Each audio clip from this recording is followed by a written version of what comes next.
अर्जुन की क्या पहचान है? आपके सामने ये सब खड़े हो, आप अर्जुन को पहचानेंगे कैसे? जिसके पास गीता है वो कृष्ण, और जो गीता को सुनने को राजी है वो अर्जुन। दुर्योधन भी गया था कृष्ण के पास, तो नारायणी सेना उधर थी। तो आपके पास कोई चीज़ है, इससे ये नहीं साबित हो जाता कि आपके पास कृष्ण है। जब मैं कह रहा हूँ आपके पास गीता होनी चाहिए, तो मेरा अर्थ है कि गीता जो कृष्णत्व तो है उससे आपको प्रेम होना चाहिए। अगर बोध ही नहीं है गीता का, और गीता को रखे बैठे हो या उसका पाठ करते हो या उसको पूजते हो, तो उससे थोड़ी कोई लाभ होगा। शंखनाद होता है दोनों सेनाओं की ओर से, और संजय बताते हैं कि शंखनाद ने विशेषतया धृतराष्ट्र के पुत्रों के, कौरवों के हृदय में हलचल कर दी। मन उनके कंपित हो गए, हृदय विदीर्ण हो गया। ये सुनने के बाद अब आते हैं दूसरे पक्ष पर, अर्जुन की ओर क्या चल रहा है।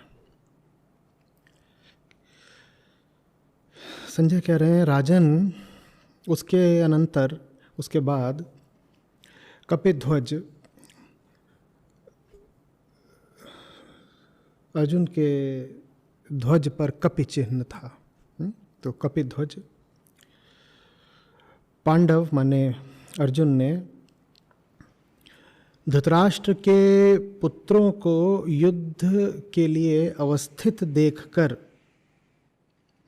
और अस्त्र संचालन करने के लिए उद्यत होकर धनुष उठाकर ऋषिकेश कृष्ण से कहा। क्या कहा अर्जुन ने? हे अच्युत, उभय सेनाओं के, उभय माने दोनों, उभय सेनाओं के मध्य में मेरा रथ स्थापित करो।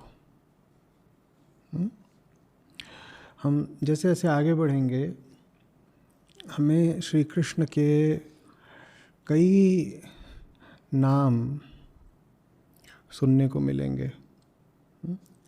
तो केशव, ऋषिकेश, और अभी यहाँ पर कहा अच्युत। अच्युत माने जो बटा हुआ नहीं है, जो खंडित नहीं है। नामों की बड़ी महत्ता है, नाम यूं ही नहीं होते। नाम सिर्फ किसी व्यक्ति विशेष की ओर संकेत करने को नहीं होता। नाम उस व्यक्ति को और नाम लेने वाले को यह स्मरण कराने के लिए भी होता है कि जिस व्यक्ति का वो नाम है वो सिर्फ व्यक्ति नहीं है। आप बैठे हैं देहधारी होकर के, सिर्फ इंगित करना है यदि, तो यह भी कहा जा सकता है कि क पर्याप्त है। या कोई अर्थहीन सी ध्वनि, अहर, जिसका कदाचित कोई अर्थ ना हो पर एक निश्चित ध्वनि है, तो उससे निश्चित हो जाएगा, पता चल जाएगा कि किसकी ओर इशारा है। लेकिन नहीं, नाम बड़ी समझ बूझ से दिए जाते हैं।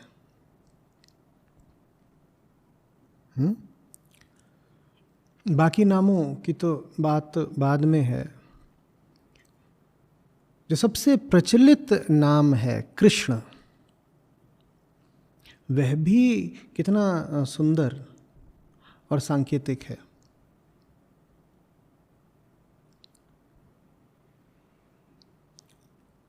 कृष्ण माने वो जिसकी ओर आए बिना आप रह नहीं पाएंगे, चैन नहीं मिलेगा। ये कहना आवश्यक ही इसीलिए हो जाता है क्योंकि सदा से ज्ञात है कि वृत्तियां हमारी ऐसी ही हैं जो कृष्ण की ओर आने का करेंगी तो विरोध ही। हम ऐसे ही हैं, इसीलिए उनका नाम है कृष्ण, जिसमें कर्षण है, जिसमें एक खींच है, खींच।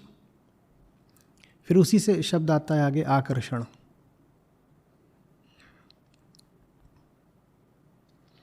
वो खींचते हैं। खींचने की ज़रूरत क्या पड़े? यदि कोई विरोधी बल ना हो, कुछ ना हो जो विरोध करता हो और आप खींचें, तो खींचना अर्थहीन हो जाएगा, हास्यास्पद। कृष्ण नाम ही इसीलिए दिया गया है क्योंकि अहम आत्मा की ओर बढ़ने का पुरजोर विरोध करता है। यद्यपि अहम की गहरी, अंतिम किंतु प्रच्छन्न इच्छा भी यही होती है कि वो आत्मस्थ हो जाए। यही जो दोहरी चाल है अहंकार की, इससे संसार में सारी गतियां देखने को मिलती हैं। संसार एक शाश्वत गतिशीलता है और गति तभी हो सकती है जब एक बल को रोकने वाला दूसरा बल मौजूद हो। इन दो बलों के आपसी संयोग और संघर्ष से गति उत्पन्न होती है।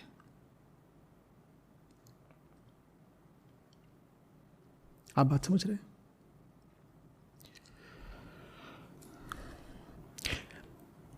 आप एक रॉकेट को आकाश की ओर भेजना चाहते हैं,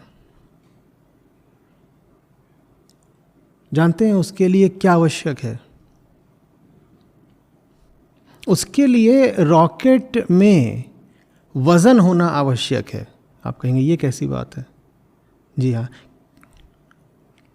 और वजन का अर्थ ही होता है कि रॉकेट को ऊपर उठाने वाला बल जिस दिशा में काम करेगा, वजन के कारण गुरुत्वाकर्षण उसकी विरोधी दिशा में काम करेगा।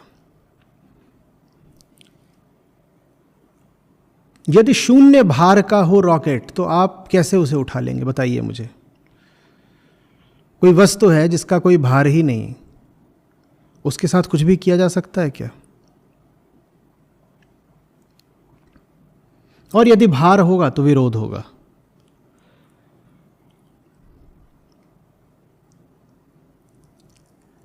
सारा संसार इसी तरह दो परस्पर विरोधी ताकतों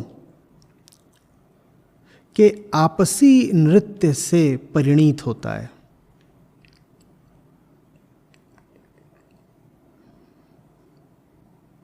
इसको आप डायलेक्टिक्स बोल सकते हैं।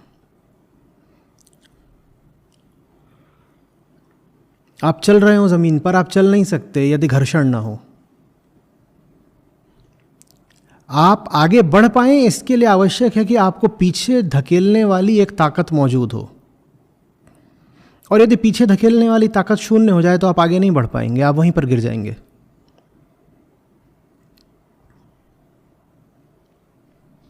ये जो दो ताकतें हैं ये मूलतः आत्मा और अहंकार की ही प्रतिनिधि हैं, क्योंकि मूल विरोध वहीं पर है और उसी मूल विरोध से संसार उत्पन्न हुआ है। अहंकार आत्मा का मूल रूप से विरोध न करता हो तो संसार ही नहीं आएगा, और संसार का ही अर्थ होता है गति, तो फिर कोई गति भी नहीं आएगी यदि अहम आत्मा का विरोध न करता हो। और यदि अहम आत्मा का ऐसा विरोध कर पाए कि जीत ही ले आत्मा को, आच्छन्न नहीं कर ले आत्मा को, निगल ही जाए आत्मा को, तो भी फिर संसार अस्तित्व में नहीं बचेगा। इन दोनों का बने रहना जरूरी है संसार की हस्ती के लिए। इसी को कई बार आप अच्छाई और बुराई के परस्पर संघर्ष के रूप में भी देखते हो।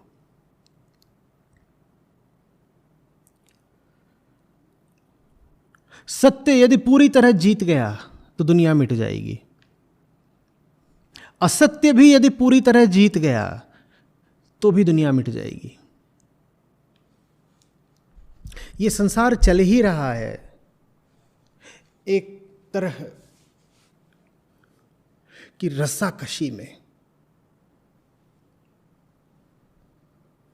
समझ में आ रही है बात? गीता कहाँ से आती यदि सामने दुर्योधन की सेना न खड़ी होती?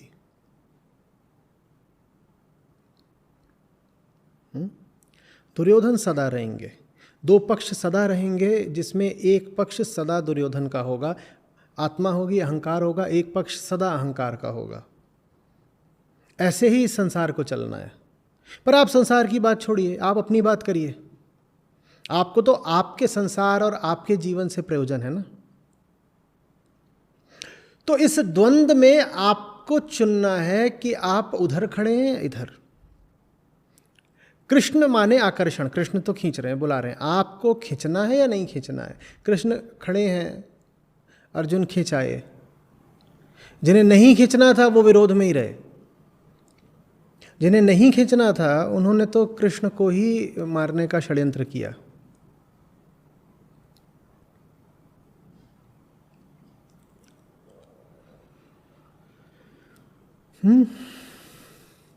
अच्युत जो सब तरीके के विभाजनों के पार है, जिसके लिए अब ये द्वंद्व समाप्त हो चुका है, वो अच्युत है। जो द्वैत का झूला नहीं झूल रहा अब कि कभी इस तरफ कभी उस तरफ, जिसके प्रभाव में जब आ गया तब उसी का हो गया, जिसकी ऐसी अवस्था नहीं रही, अब वो अच्युत। जिसका निर्णय हो चुका है वो अच्युत। जिसके लिए अब कोई संशय बाकी नहीं, वो अच्युत। जिसको अब और विचार नहीं करना है कि मैं कौन और जीवन कैसे जीना है, वो अच्युत। जो टिक गया, जो थम गया, जिसकी संशय की यात्रा पूर्ण हो गई, वो अच्युत।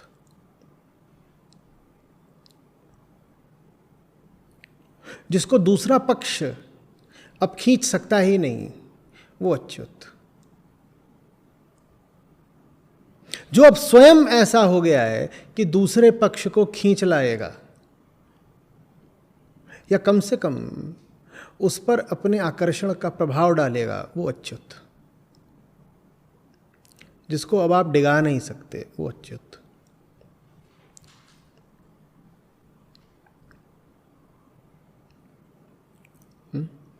तो अर्जुन कह रहे हैं, हे अच्युत, दोनों सेनाओं के मध्य मेरा रथ स्थापित करो। अर्जुन का ये अनुरोध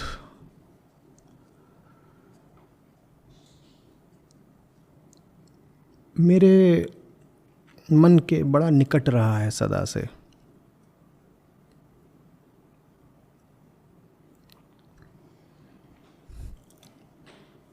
दो बातें हैं यहाँ पर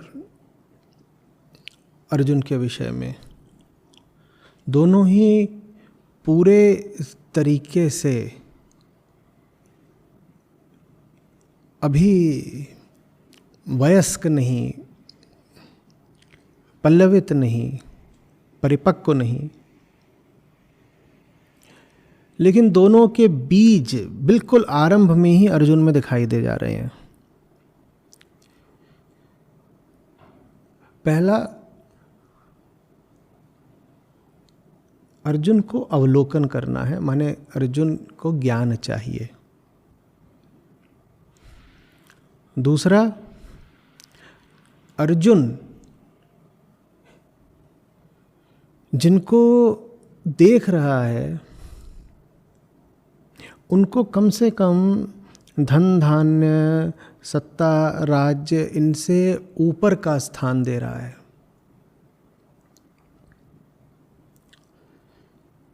साधारण सांसारिक भोग से अधिक प्रिय कुछ और उसको पता चल रहा है, प्रेम। विशुद्ध प्रेम नहीं है, मोह ज़्यादा है, पर बीज है प्रेम का। वो बीज नहीं होता तो गीता भी अर्जुन को समझ नहीं आती।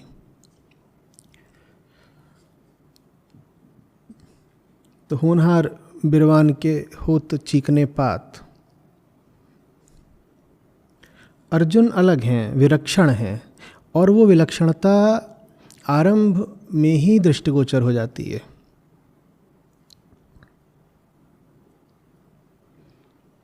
एक तरफ दुर्योधन व्यथित है कि कैसे हरा दें जल्दी से जल्दी। सारी गणना ये है कि किसकी सेना बड़ी है, किसकी छोटी है, कैसे अपनी सेनापति की रक्षा कर लें। दूसरी ओर अर्जुन,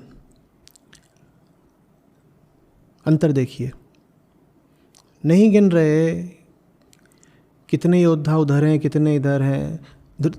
दुर्योधन ने नाम गिना दिए, हमारी ओर के प्रमुख सेनानी ये हैं, उधर के प्रमुख योद्धा वो हैं, इत्यादि इत्यादि। अर्जुन को इन बातों से कोई प्रयोजन नहीं, एक तरह का वैराग्य। अर्जुन की उत्सुकता दूसरी दिशा में है। अर्जुन को जानना है, हे केशव, दोनों सेनाओं के मध्य में मेरा रथ स्थापित करो। ये मध्यता बड़ी विलक्षण चीज है, हम ये नहीं कर पाते। मध्यता का मतलब समझिएगा, हम जिधर होते हैं हम उधर के ही होते हैं। मैं अगर पांडव पक्ष में हूं तो मैं पांडवों का हूं। मुझे पांडवों से दूर जाकर के पांडवों को क्यों देखना है? मुझे बीच में जाकर के पांडवों को क्यों देखना है? और अगर मैं कौरवों के विरोध में हूं तो मैं उनसे खूब दूरी रखूंगा ना। मुझे उनके निकट जाकर के उनको क्यों देखना है? मध्य में जाने का मतलब समझो। अहंकार जिस चीज से परिचित होता है, जिसका अभिमान और तादात्म्य रखता है, जिससे उसको छोड़ना वो चाहता ही नहीं। वो कहता है मैं जहां पर हूं वही सत्य है, दूसरी तरफ जो है वो तो असत्य है ही, और जो असत्य है मैं उसके निकट क्यों जाऊं? हाँ, मैं उसे नष्ट जरूर कर सकता हूं, उसके निकट जाने की कोई आवश्यकता नहीं। निकट जाऊंगा तो नष्ट करने में असुविधा भी हो सकती है। दूर रहकर ठीक है, यहां से ही नष्ट कर दूंगा। निकट जाने में अहंकार डरता है, क्योंकि निकट जाने में जो प्रतिपक्ष है, जो शत्रु पक्ष है, उसको लेकर के जो मान्यताएं हैं उसके पास, वो नष्ट होती हैं, उन पे चुनौती आती है। दूसरे को शत्रु मानने के लिए दूसरे के विषय में बहुत सारी कल्पनाएं करनी पड़ती हैं। दूसरे के निकट जाएंगे तो कल्पनाओं के ध्वस्त होने का खतरा है।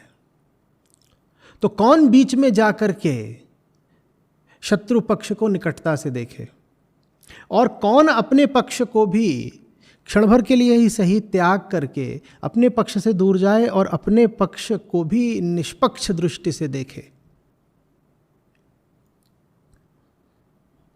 बीच में जाकर के अर्जुन निष्पक्ष निरपेक्ष हो गए थोड़ी देर के लिए ही सही। ऐसा उन्होंने विचार नहीं किया होगा। इतनी स्पष्टता के साथ शायद उन्हें आभास ना हो कि वो क्या कर रहे हैं, पर जैसा मैंने कहा एक बीज मौजूद है। अवलोकन की ये मंशा अद्भुत है, सब में नहीं आती। आपको ऐसे कितने युद्ध पता हैं जहाँ पर जो प्रमुख बल्कि प्रमुखतम योद्धा है उसने कहा हो कि मैं अपनी सेना से किंचित दूर जा कर के अपनी ही सेना का अवलोकन करना चाहता हूँ? ऐसा कभी आपने देखा है? ऐसा आपको कौन सा सेनानी मिला है जो कहता है बीच में रहूंगा, एक तरफ नहीं, बीच में रहूंगा?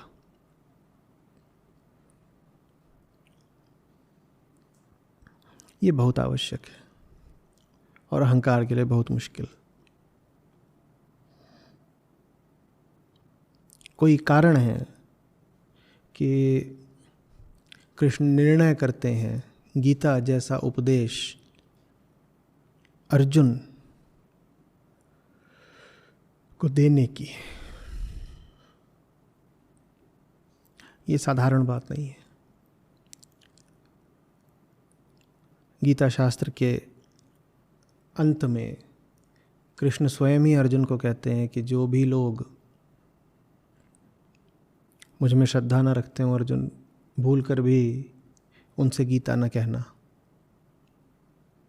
जो बात वो अर्जुन को सिखा रहे हैं वो बात निश्चित ही अपने ऊपर भी लागू करेंगे। अर्जुन को कहीं ना कहीं उन्होंने सुपात्र पाया है। मेरी दृष्टि कहती है कि विषाद योग में अर्जुन की दशा ही अर्जुन की पात्रता का प्रमाण बनी।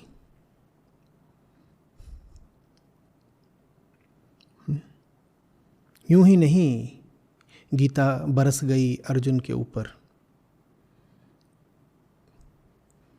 कृष्ण बड़े पारखी हैं, साफ साफ देख रहे हैं। अर्जुन को बहुत लंबे समय से जानते हैं और इस क्षण भी वो छोटी छोटी बात पकड़ रहे हैं। कौरव पक्ष में क्या हलचल है ये भी देख रहे हैं और अर्जुन की क्या प्रतिक्रिया है ये भी।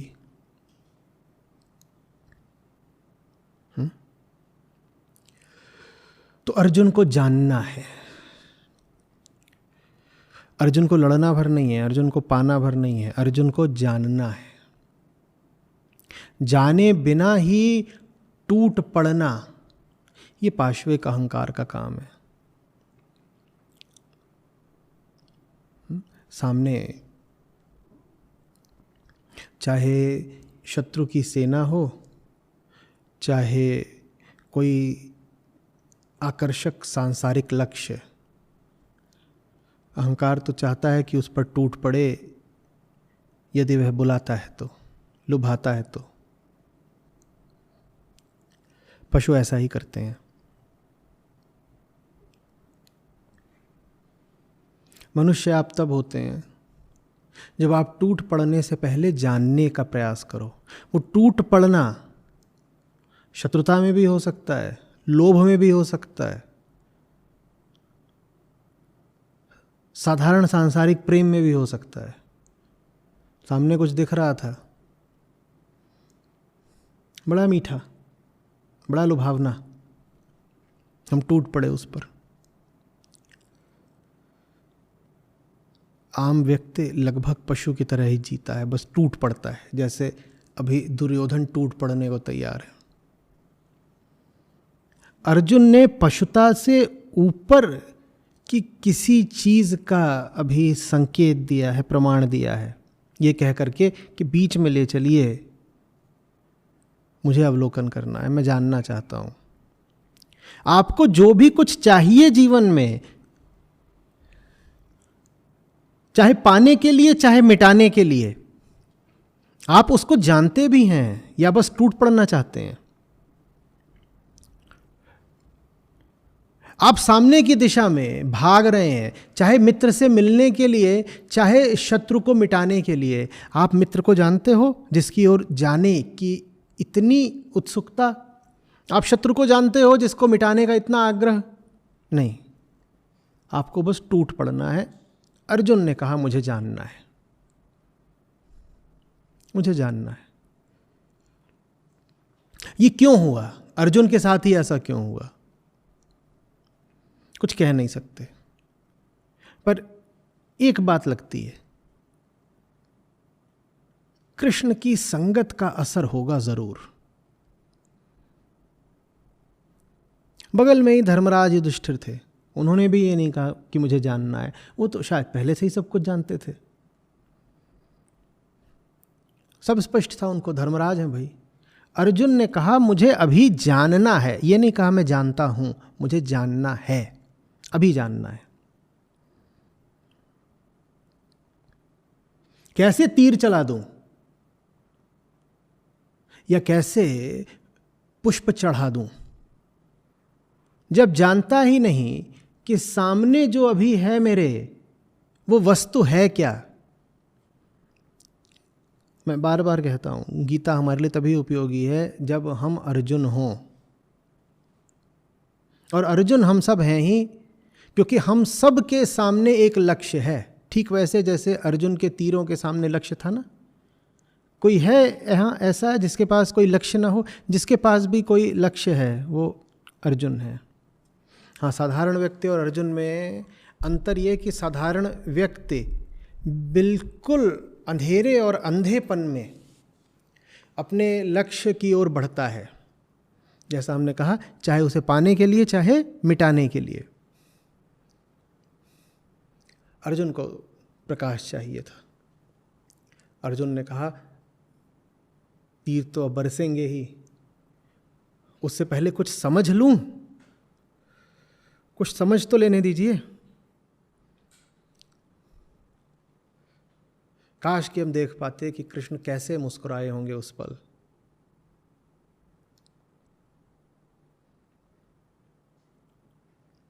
कृष्ण की भी आस रही होगी कि कोई मिले सुयोग्य जिस पर गीता की कृपा की जा सके। और युद्ध स्थल के मध्य ही सही उन्हें मिल गया, उन्हें वो शिष्य, वो श्रोता, वो कृपा पात्र मिल गया जिस तक गीता पहुंच सकती है।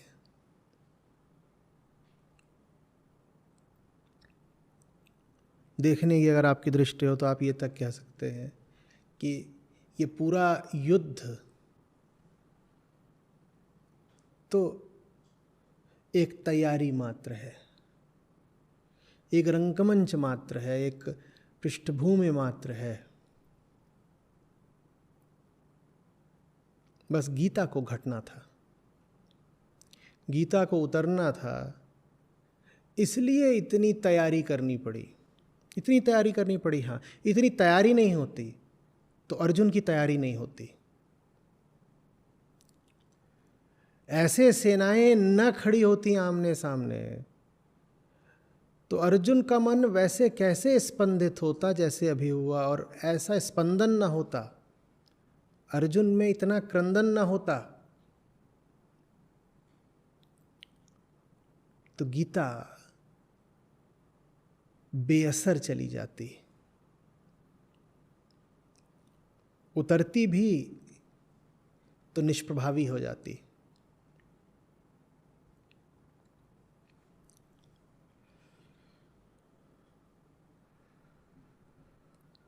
तो इसलिए योद्धाओं के लिए है गीता, जिनके सामने बहुत बड़ा लक्ष्य हो उनके लिए है गीता, जो जीवन में विकट स्थितियों में फंसे हुए हों, जिन्होंने किसी बड़े काम का बीड़ा उठाया हो, जिनमें बड़ी चुनौतियां उठाने का दम हो, उनके लिए है गीता।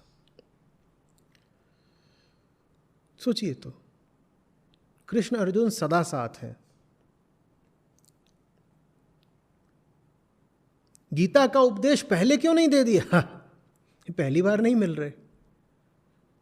अरे युद्ध से ही अगर संबंधित था गीता का उपदेश तो भी युद्ध से 2 घंटे पहले तो दिया जा सकता था, युद्ध से 1 रात पहले दिया जा सकता था, ऐन मौके पर, बीच रणभूमि पर। यह बात क्या है? बात यही है, गीता आपके लिए सार्थक सिर्फ उस पल होगी जब आप धर्म युद्ध में मृत्यु का वर्ण करने को भी तैयार खड़े होंगे। नहीं तो गीता आपकी किसी काम नहीं आएगी। और यही वजह है कि इतिहास में मुट्ठी भर ही लोग हुए हैं गीता जिनके काम आई है। गीता सिर्फ अर्जुन के ही काम आ सकती है। गीता सिर्फ उसके काम आ सकती है जो कौरवों की बड़ी भारी सेना का मुकाबला करने के लिए तैयार खड़ा हो, और डगमग भी हो रहा हो तो इसलिए नहीं कि सामने की सेना बड़ी है और मृत्यु का भय है हमें, वो विचलित कंपित भी हो रहा है तो इसलिए कि मारूंगा कैसे। इस विचलन में भी शूरता है। देखिए, अर्जुन का डर समझिएगा। अर्जुन को डर ये नहीं है कि द्रोण और भीष्म और कर्ण मिलकर मुझे मार डालेंगे। अर्जुन को इतना आत्मविश्वास है कि ये तो कुछ हानि मेरी कर सकते नहीं। अर्जुन को पता है।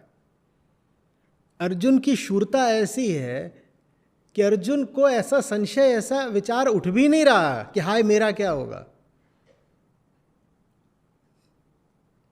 एक अग्रिम आश्वस्ति है कि युद्ध यदि होगा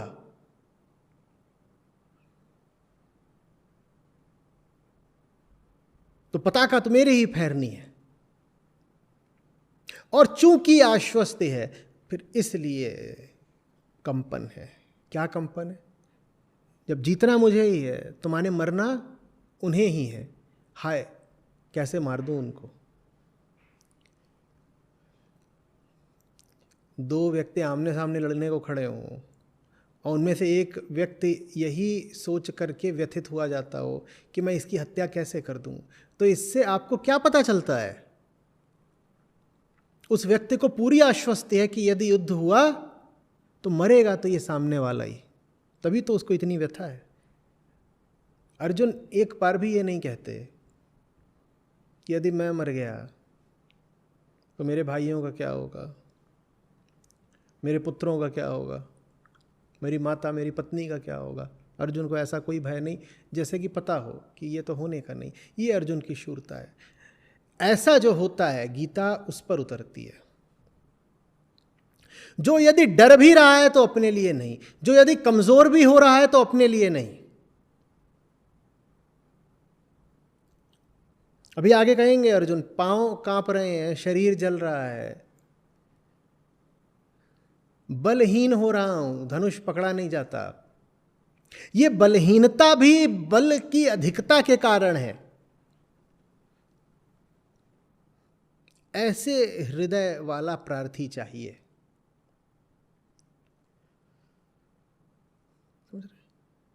हाथ इसलिए नहीं कांप रहा है कि अरे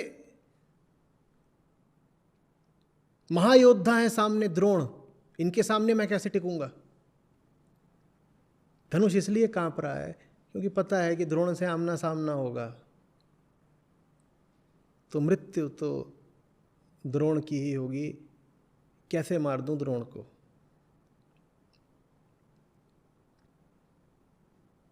जो इतना बली होते हुए भी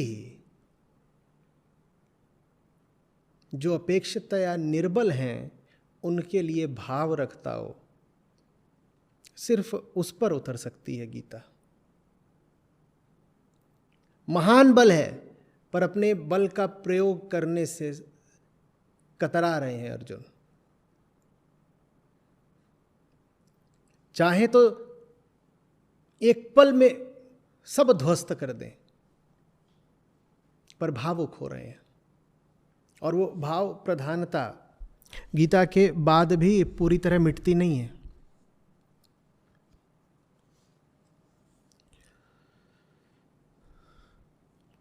भीष्म जब सामने पड़ते हैं तो पुराने संबंध और स्मृतियां फिर जागृत हो जाते हैं।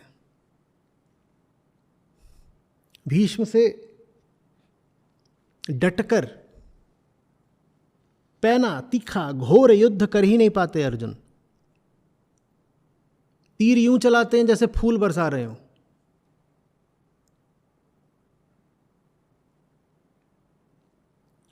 ऐसा योद्धा चाहिए तब गीता काम आती है, कमजोर लोगों के लिए नहीं है। महाबली लेकिन फिर भी भाव रखने वाले, महाबली लेकिन अपने बल का उपयोग बस अपनी सत्ता, अपने हितों, अपने स्वार्थों की पूर्ति हेतु न करने वाले। जब ऐसा मन होता है तब उसको और ऊंचाई पर ले जाने के लिए गीता उपयुक्त होती है। दुर्योधन के काम की नहीं गीता। गीता दुर्योधन के काम की नहीं। और बराबर की बात यह है कि दुर्योधन को भी गीता में कोई रुचि नहीं तो साक्षात कृष्ण ही सामने थे। और रक्त संबंध तो दुर्योधन का भी कुछ था कृष्ण के साथ। हाथ जोड़ करके ज्ञान मांगने जाता तो कृष्ण ठुकराते नहीं।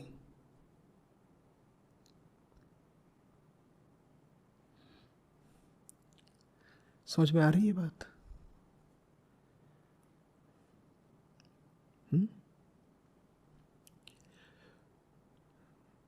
मुझे समझना है और मेरे हृदय में कोमलता है। मैं विशाल, अति विशाल हूं, मैं अति सामर्थ्यवान हूं, लेकिन फिर भी भाव मुझ में कुछ ऐसा है कि दुष्टों को मारने में भी सकुचा रहा हूं। लग रहा है क्यों किसी का प्राण हर लूं। बल मुझ में पूरा है और अधिकार भी मुझे पूरा है कि दुष्टों को घोर दंड दूं, लेकिन जो दुष्ट है मैं उसे भी दंड नहीं दे पा रहा। लगता है इसको दंड दे करके मुझे क्या मिल जाएगा।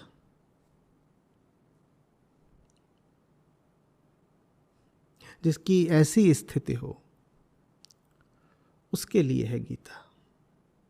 जो स्वयं को दुर्बल बनाए घूमता हो, अभी गीता उसके लिए नहीं है।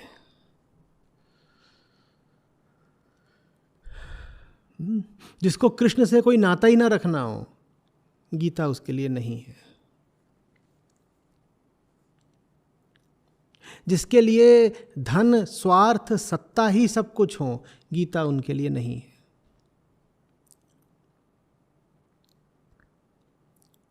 आरंभ में ही अर्जुन ठुकराते हैं सिंहासन को। कहते हैं क्या करूंगा ऐसा सिंहासन लेकर के। जो सिंहासन से ऊपर किसी और चीज को वरीयता देता हो, उसके लिए है गीता। कृष्ण कहते हैं ठीक, अद्भुत व्यक्ति है ये, सिंहासन छोड़ने को तैयार है, बस एक गलती कर रहा है। सिंहासन मोह के लिए छोड़ने को तैयार है। मैं तुम्हें सिखाऊंगा अर्जुन कि सिंहासन किसके लिए छोड़ना चाहिए। सिंहासन निश्चित रूप से त्याज्य है। निश्चित रूप से सिंहासन से बहुत ऊंचा स्थान किसी और का है। मैं तुम्हें सिखाऊंगा सिंहासन से ऊपर का स्थान किसका है। तुम सोच रहे हो सिंहासन से ऊपर भावनाएं आती हैं, मोह आते हैं, रक्त संबंध आते हैं, अतीत की स्मृतियां आती हैं। नहीं, सिंहासन निश्चित रूप से नीचे है, पर किससे नीचे है सिंहासन वो मैं तुम्हें सिखाऊंगा अर्जुन।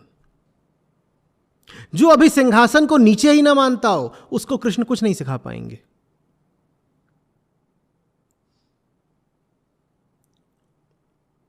और उस समय का सबसे बड़ा और सबसे समृद्ध राज्य था हस्तिनापुर। हस्तिनापुर के सिंहासन को त्यागने के लिए जो तैयार बैठा हो, वो फिर वेदांत के उच्चतम ज्ञान का अधिकारी हो जाता है। और याद रखिए, वो त्याग रहा है भय के कारण नहीं, भाव के कारण। भय के कारण तो न जाने कितने लोग कितनी चीज़ों को छोड़कर भाग जाते हैं, ऐसों की कोई गिनती नहीं।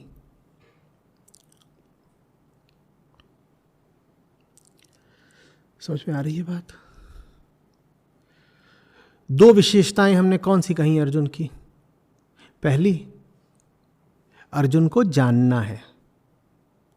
दूसरा, अर्जुन सिंहासन से ऊपर भाव को प्रधानता दे रहे हैं, और ये बात प्रेम के कुछ निकट की है, क्योंकि प्रेम में भी आप संसार से ऊपर रखते हो सत्य को। अर्जुन सांसारिक उपलब्धि से ऊपर रख रहे हैं भाव को। संसार स्थूल है, भाव सूक्ष्म है। तो अर्जुन ने इतना तो सीख ही लिया है कि स्थूल संसार से ऊपर होता है स्थान किसी सूक्ष्म चीज का।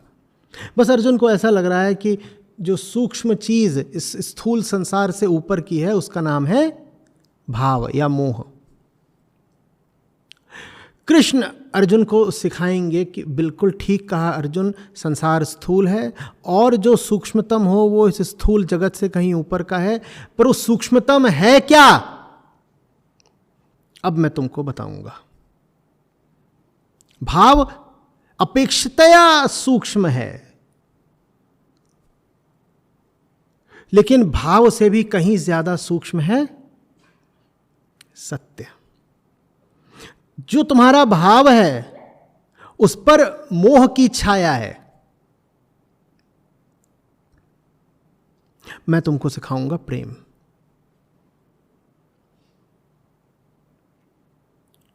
और प्रेम का विषय मात्र सत्य ही हो सकता है।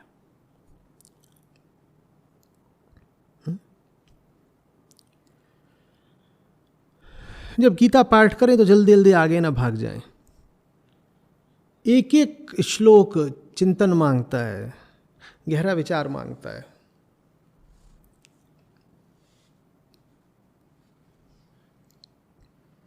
समझ में आ रही है बात?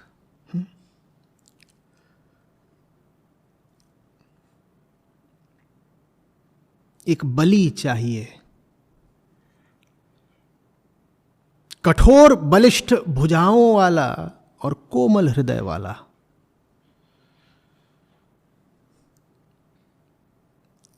बलिष्ठ भुजाएं और कोमल हृदय,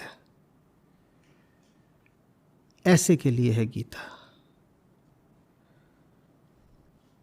युद्ध में जिसे तुम जीत ना सको, पर जो प्रेम में हारा हुआ है, ऐसे के लिए है गीता।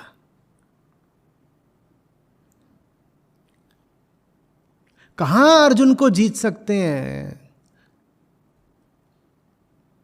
कर्ण विकर्ण, द्रोण, अश्वत्थामा, कृपाचार्य, भीष्म, दुर्योधन, दुशासन,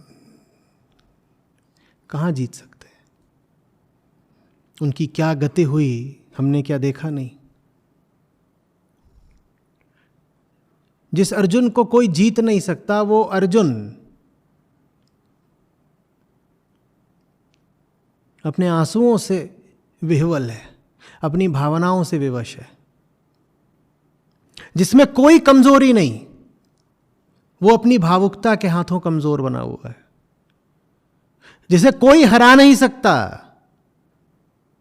वो अपने ही हाथों हारा हुआ है। जिसकी ऐसी दशा हो उसके लिए है गीता।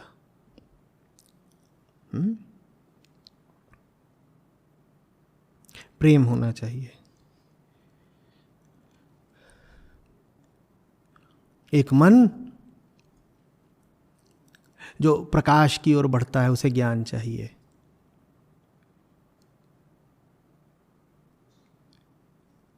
एक मन जो आर्द्र है,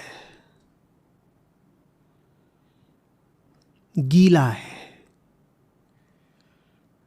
उसे प्रेम चाहिए।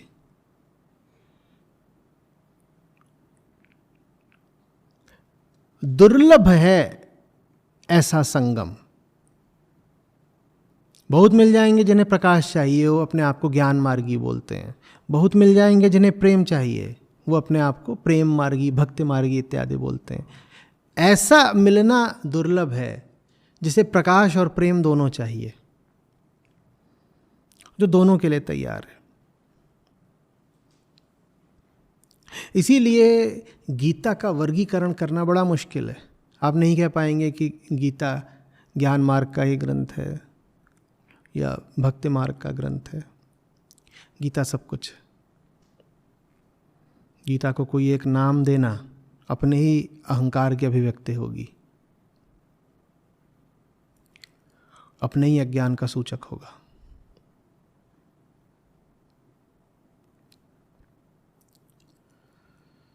समझ में आ रही है बात? अर्जुन में एक नायकत्व है, एक हीरोइज्म है।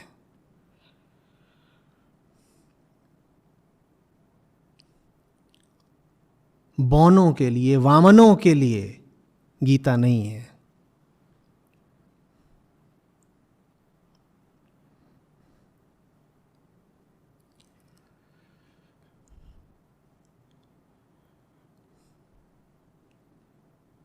जिसके रथ पर कृष्ण हो और ध्वजा में हनुमान, उसके लिए है गीता। जिसका शौर्य ऐसा हो कि चारों दिशाओं को जीत सके, लेकिन जिसकी कोमलता ऐसी हो कि संबंधों की खातिर सब कुछ छोड़कर पलायन करने को तैयार हो जाए, उसके लिए है गीता। कठोरता और कोमलता का ऐसा अद्भुत संगम जहां हो, वहां है गीता। वो अद्भुत संगम होता है, वो बहुत पाया जाता है, पर उल्टे तरीके से पाया जाता है। दुनिया में आपको लोग मिलेंगे जो मन से अति कठोर होंगे और बाहर से अति कोमल। कोमल माने दुर्बल। बाहर उनकी हालत ऐसी होगी कि धक्का मार दो तो अभी गिर जाएं, या स्थितियों का आघात लग जाए तो भी गिर जाएं। कोई उनमें शूरता नहीं, कोई साहस नहीं, और साथ ही साथ उनका दिल पत्थर का, पाषाण हृदय, भीतर कठोर बाहर दुर्बल। दुनिया उल्टी है। बाहर बल नहीं, भीतर प्रेम नहीं। दुनिया उल्टी है। अर्जुन विरल है। बाहर अति बलिष्ठ, भीतर सुकोमल। कौन हाथ आया राज्य जाने देता है? कौन प्रतिपक्षी की ही मृत्यु पर फूट फूट कर रोता है?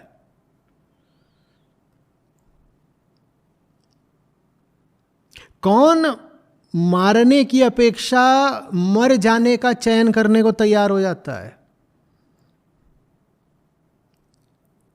कौन अपने शत्रु को भी क्षमा करके स्वयं संन्यस्त हो जाना चाहता है? दुर्योधन को तो सिंहासन लगभग सौंप ही दिया था अर्जुन ने। कहा कोई बात नहीं, तुम रख लो।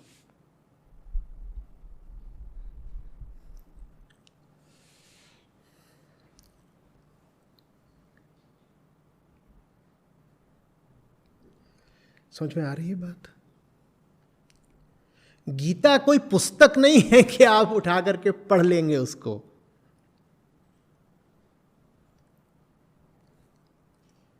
गीता एक उपलब्धि है जो बड़े श्रम के बाद मिलती है। सबको मिल ही नहीं सकती वो। पुस्तक को तो कोई भी उठा सकता है, उपलब्धियां क्या सबको होती हैं? गीता को पढ़ा नहीं जाता, गीता को पाया जाता है।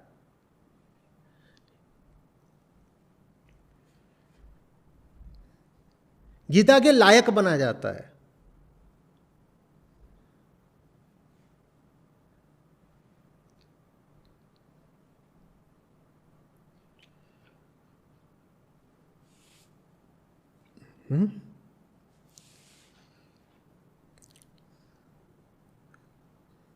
रण क्षेत्र में हम सभी हैं, पैदा हम सब संघर्षों में ही होते हैं। कोई नहीं है जो धर्मक्षेत्र कुरुक्षेत्र में न पैदा होता हो, पर सब अर्जुन नहीं हैं कुरुक्षेत्र के मैदान पर, या सब हैं। जो एक अर्जुन है उसके लिए गीता है, बाकियों के लिए कुछ नहीं।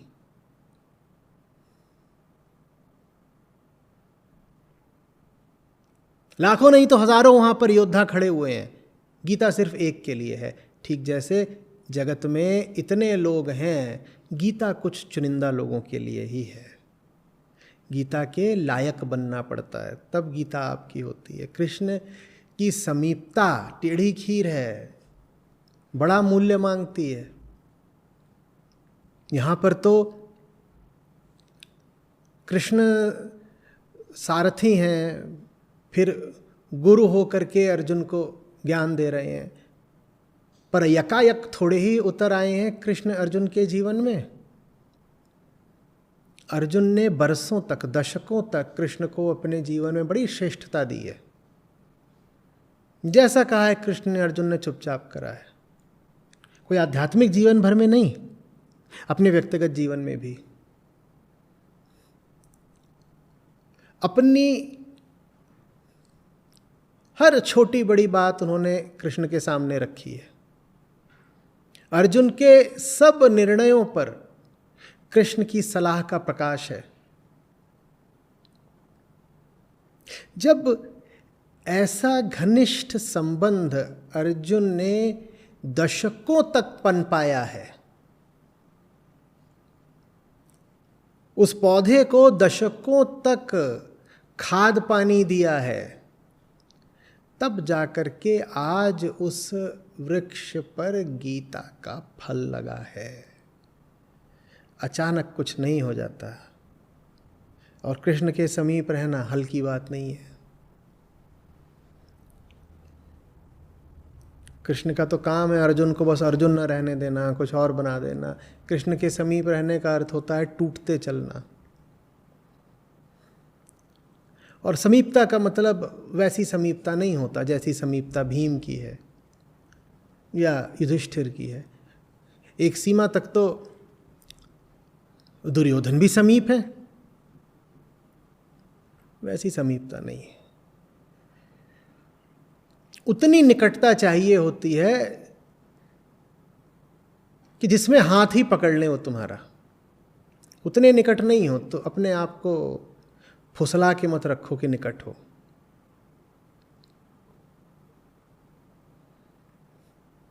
मैंने बहुत साल पहले एक ट्वीट करा था जिसमें लिखा था कि you must be with in slapping distance of the teacher. अगर जानना चाहते हो कि तुम निकट हो या नहीं हो, तो ये पूछ लो अपने आप से कि are you with in slapping distance. और स्लैपिंग डिस्टेंस से ज़रा सा भी अगर तुम अधिक दूर हो तो पास नहीं हो। फिर तुम आप कहेंगे कैसी हिंसक बात है। गुरु शिष्य का ये रिश्ता होता है, यही होता है, बिल्कुल ऐसा ही होता है। सारथी और रथी में कितनी दूरी होती है, बस उससे ज्यादा दूरी स्वीकार नहीं है।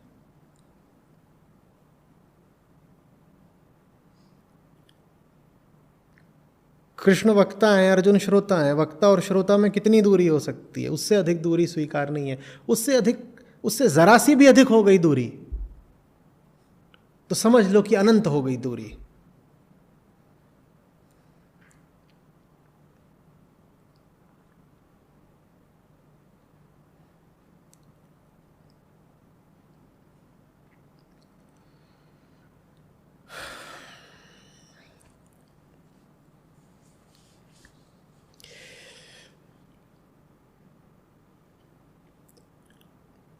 तो कह रहे हैं अर्जुन, मैं इन सब युद्ध करने की कामना से अवस्थित योद्धाओं को देखूं कि किन वीरों के साथ मुझे युद्ध करना होगा। क्या जानते नहीं अर्जुन किन के साथ युद्ध करना होगा? अचानक नींद से जग करके स्वयं को युद्ध स्थल पर पा रहे हैं, नहीं। यहाँ देखने का अर्थ गहरा है। मैं उनको समझूं, मैं उनको क्या समझूं, मैं अपनी स्थिति को समझूं, मैं किसके विरुद्ध खड़ा हूं। हे कृष्ण, बीचों बीच ले चलिए मेरा रथ, मैं इन सब को देखना चाहता हूं जिनके साथ मुझे युद्ध करना होगा। इस युद्ध में दुष्ट बुद्धि वाले धृतराष्ट्र पुत्र दुर्योधन का प्रिय कार्य करने के इच्छुक जो राजा लोग यहाँ उपस्थित हैं, उन युद्धार्थियों को मैं देख तो लूँ। सब पता है कि ये दुष्ट बुद्धि है, लेकिन फिर भी उसे मारने का मन नहीं है। क्षमा, उदारता, एक आर्द्रता, एक कोमलता, बहुत दुष्ट है, इसे गहरा दंड मिलना चाहिए, इसको नष्ट ही कर दूं मैं, और बार बार छोड़ता रहता हूं।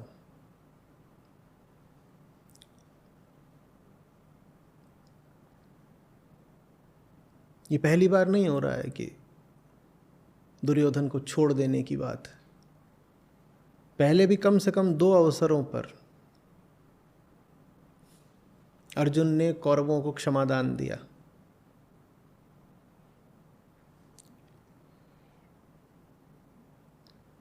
एक बार तो यहाँ तक हुआ कि कौरव फंसे हुए थे तो पांडवों ने जाकर के उनकी जान बचाई।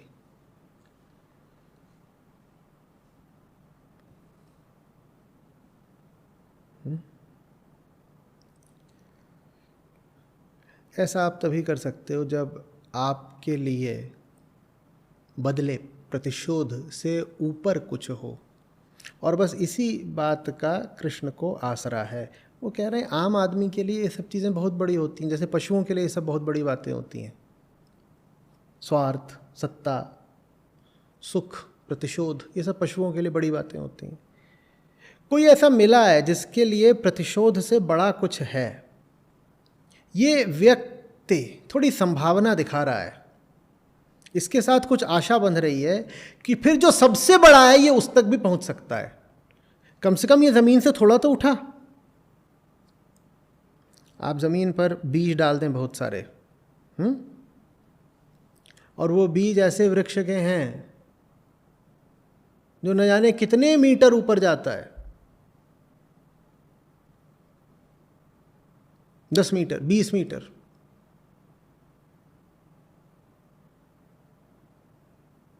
बहुत ऊंचा हो जाता है। और उनमें से किसी बीज से बस कुछ सेंटीमीटर का एक अंकुर आपको फूटता दिखाई दे, 1 सेंटीमीटर का, तो यही क्या बहुत बड़ी आशा की बात नहीं है?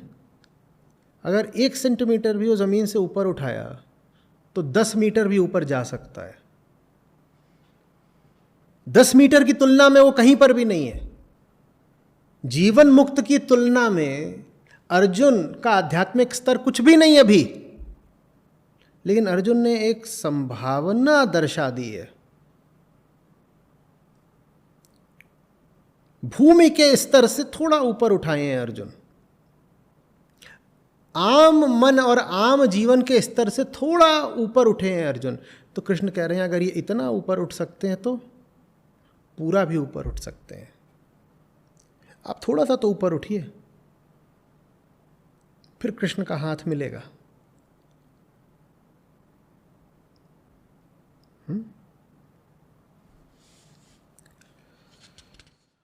संजय बोले, हे धृतराष्ट्र,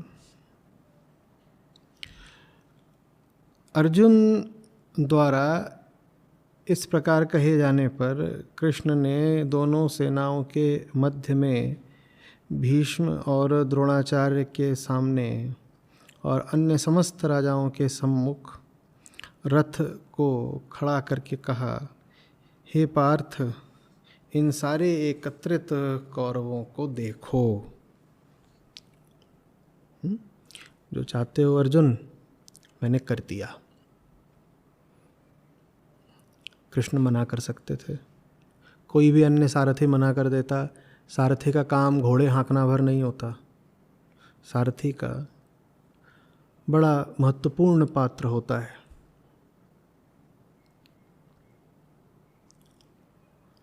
सारथी लगातार सलाह देता चलता है।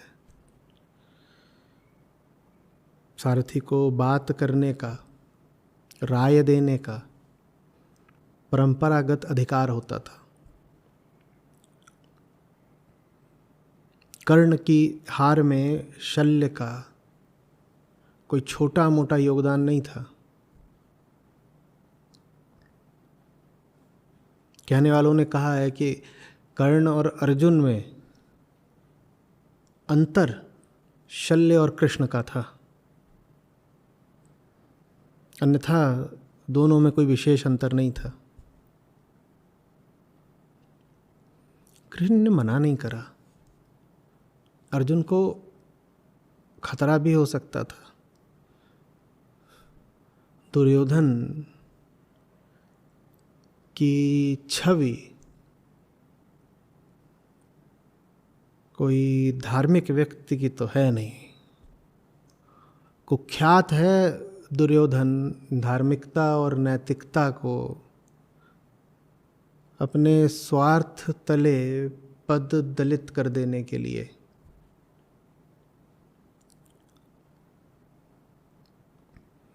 जीवन भर दुर्योधन ने ऐसा ही करा है। स्वार्थ सर्वोपरि।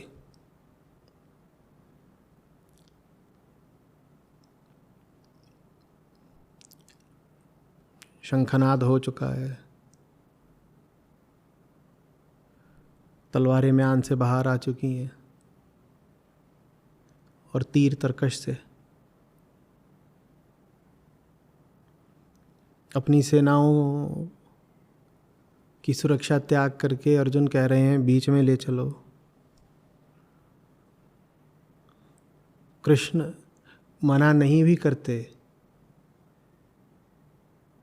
तो भी राय प्रकट कर सकते थे कि खतरा है इसमें, सोच समझ के बीच में जाओ पार्थ। जैसा तुम कह रहे हो दुर्योधन दुष्ट बुद्धि है,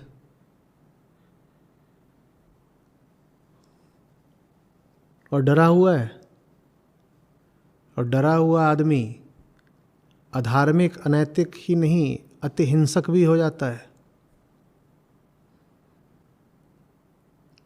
और भली भांति पता है दुर्योधन को कि पांडवों के खेमे में तुम्हारा क्या स्थान है। तुमको गिराते ही दुर्योधन को लगेगा कि आधा युद्ध जीत गया। ये जो तुम कर रहे हो इस पर पुनर्विचार करो। ऐसा कुछ नहीं कहते कृष्ण, क्योंकि अर्जुन के ऊपर आते खतरे से कहीं ज्यादा महत्वपूर्ण और सुंदर कुछ और आने को है। उस सौंदर्य और सत्य के लिए यह खतरा झेला जा सकता है। मृत्यु तो सभी को आनी है,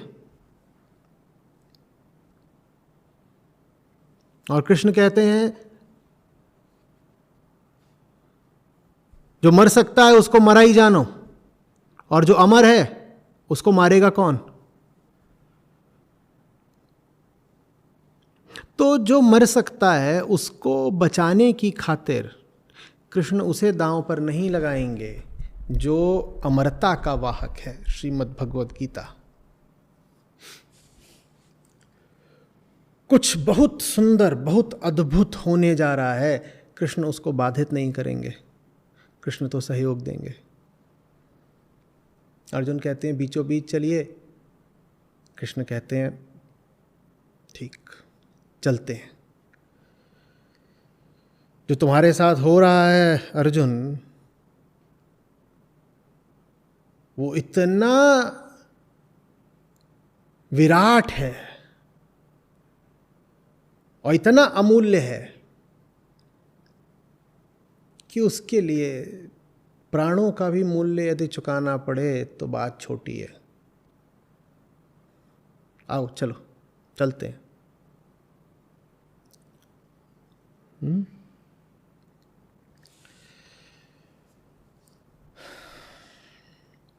बीच में ले गए, बोले हे प्रथापुत्र, लो देखो, यही चाहते थे ना, लो देखो सबको। और ठीक जब कृष्ण कह रहे होंगे कि अर्जुन देखो दोनों ओर, कृष्ण सजग होंगे।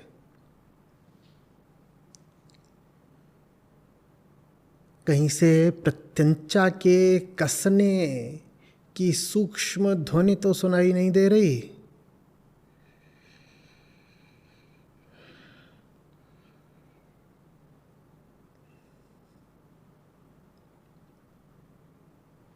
किसी का तीर निशाना लेता तो नहीं दिखाई दे रहा।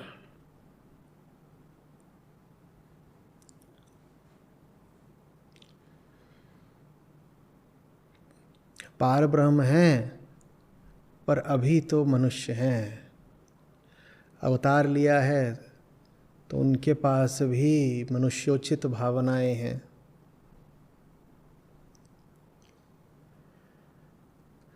एक आंख से देख रहे होंगे, किसी का भाला, किसी की तलवार तैयार तो नहीं हो रही। अर्जुन अभी भाव में है, अर्जुन अभी तैयार नहीं, अर्जुन अभी असुरक्षित है। इस पल कोई घात करता है तो अनर्थ हो सकता है।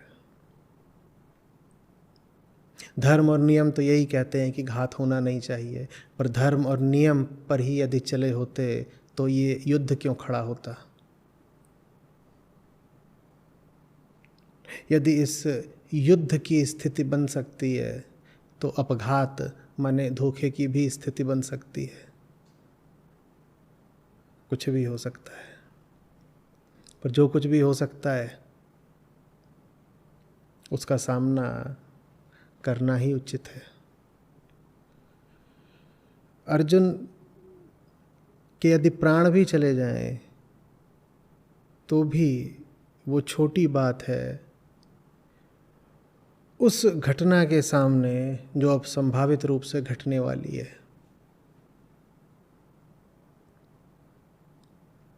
युगों में कोई होता है जिसके सामने एक जीवंत शास्त्र खड़ा होता है। शास्त्र एक बार उतर आया, उसके बाद तो वो पुस्तकबद्ध हो जाता है, फिर तो कोई भी उस पर हाथ रख सकता है।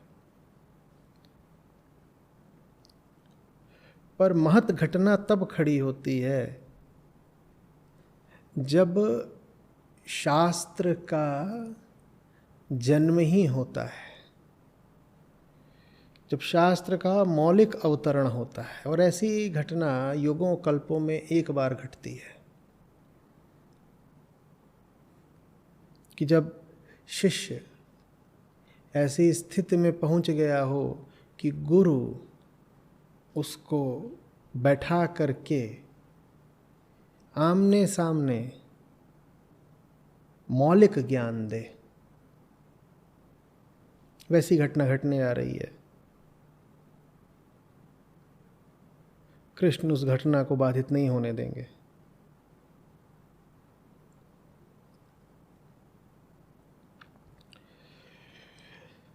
तब अर्जुन ने दोनों सेना दलों में अवस्थित अपने चाचाओं, दादाओं, आचार्यों, मामाओं, भाइयों, पुत्रों, पौत्रों, बंधुओं, ससुरों और मित्रों को देखा। जैसे अर्जुन को पहले ही नहीं पता था। अर्जुन को सब पता है। युद्ध कला में अर्जुन मंजे हुए खिलाड़ी हैं, व्यूह रचना में सिद्धस्थ हैं। भली भांति जानते हैं वहाँ कौन कौन मौजूद है और कहाँ कहाँ मौजूद है और किस कारण से उसको किस जगह पर स्थापित किया गया है, सब जानते हैं अर्जुन। पूरा जीवन ही युद्धों में बिताया है। पर अर्जुन ने देखा, यहां से नहीं।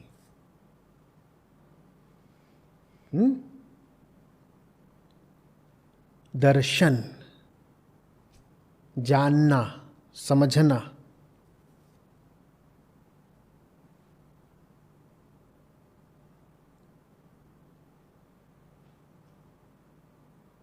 सिर्फ शरीर को नहीं देख रहे हैं, पूरी घटना को समझ रहे हैं। ये क्या हो रहा है पूरी तरह नहीं भी समझ पा रहे तो जानने का प्रयास है, ये क्या हो रहा है, ये क्या हो रहा है। अर्जुन की दृष्टि अपने गुरुजनों और संबंधियों को देख रही है और कृष्ण की दृष्टि अर्जुन की दृष्टि को देख रही है। क्या अर्जुन के देखने में गहराई है? गहराई है यदि, तो आज ही बात बन जाएगी। इस तरह की लड़ाइयाँ तो बहुत होती रही हैं इतिहास में, आगे भी होंगी, पर अभी कुछ ऐसा हो जाएगा अगर अर्जुन के देखने में गहराई है। जो बात इतिहास की नहीं है, जो बात समय के पार की है। महाभारत बड़ी लड़ाई थी, पर ऐसी बड़ी लड़ाइयाँ दुनिया में बहुत हुई हैं। महाभारत के पहले भी, महाभारत के बाद भी, भारत के भीतर भी, भारत के बाहर भी। इंसान का काम है लड़ना, हम तो लड़ते ही रहे हैं। गीता बार बार नहीं आई है। गीता महाभारत के युद्ध से कहीं ज़्यादा महत्वपूर्ण है। गीता पूरे महाभारत ग्रंथ से कहीं ज़्यादा बड़ी है। हाँ, श्लोक संख्या के आधार पर आप ये कह सकते हैं कि गीता तो महाभारत का एक छोटा सा अंश है। नहीं, वो अंश नहीं है। गीता में सहस्रों महाभारतें समा जाती हैं।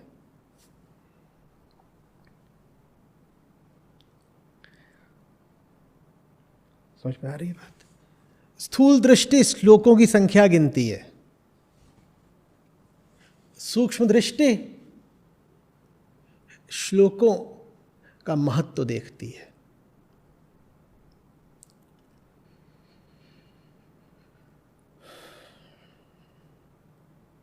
वेदांत का पूरा अमृत समाया हुआ है गीता में।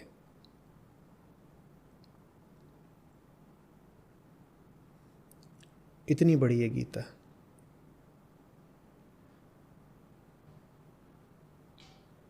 मुझे तो प्रतीत होता है कि कृष्ण की धड़कनें भी तेज हो गई होंगी। महाभारत के युद्ध से कहीं ज़्यादा बड़ी कोई चीज़ होने जा रही है।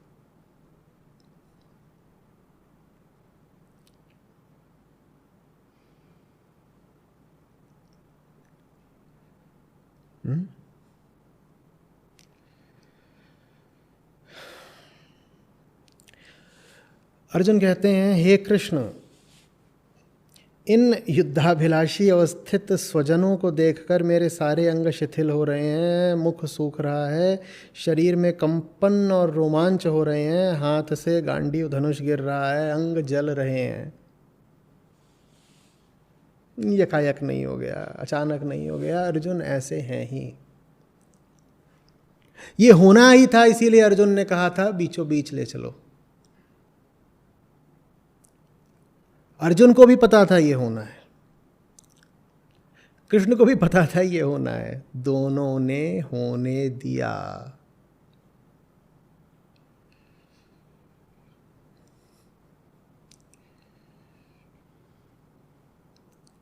ऐसी आफतों, ऐसी आपदाओं का स्वागत करते हैं।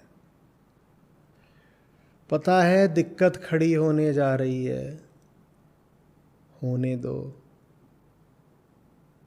पता है अब फंसेंगे, फंसने दो। पता है वहाँ पहुँच गए अगर तो मुंह सूखेगा ही सूखेगा, धनुष छूटेगा ही छूटेगा। छूटने दो, कुछ भी हो जाए वो होना जरूरी है।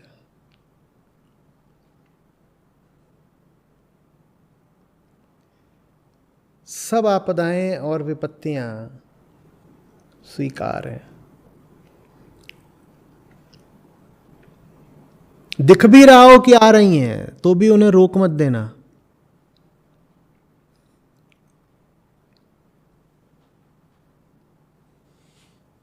गीता सुख और सुविधा पर सवार होकर नहीं आती। आपके जीवन में गीता जब भी आएगी, विपत्तियों, आपदाओं, युद्ध, संघर्ष,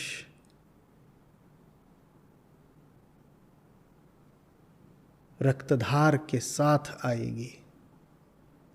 इन सब से यदि आपको भय लगता हो तो गीता फिर आपके लिए नहीं है। गीता न तो किसी निर्जन वन में किसी वट वृक्ष की शांत छाया में बोली गई है,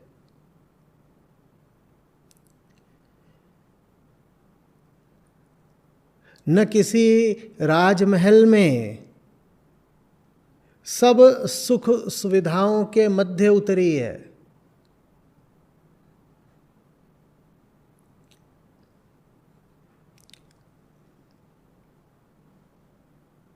गीता तो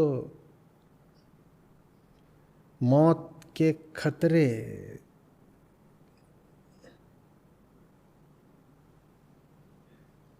युद्ध के तुमुल नाद,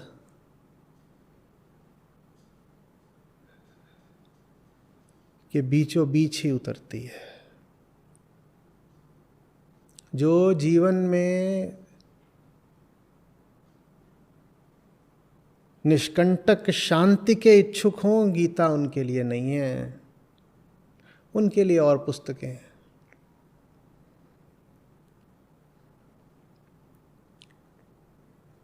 किसी आश्रम से नहीं उठी है गीता।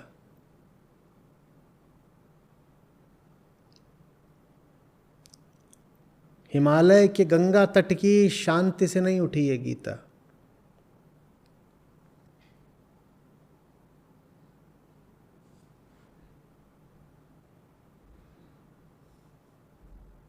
नहीं किसी बड़े राजा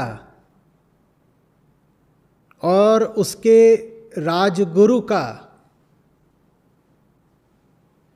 महल की सभा में संवाद है गीता।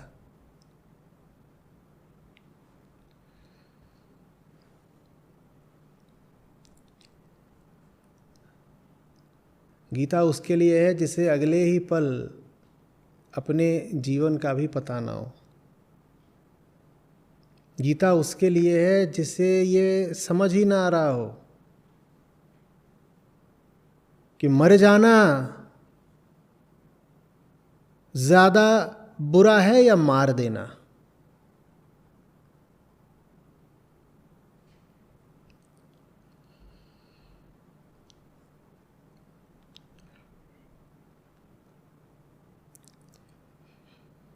गीता समागम के दौरान मैं आपको लगातार याद दिलाता रहूँगा,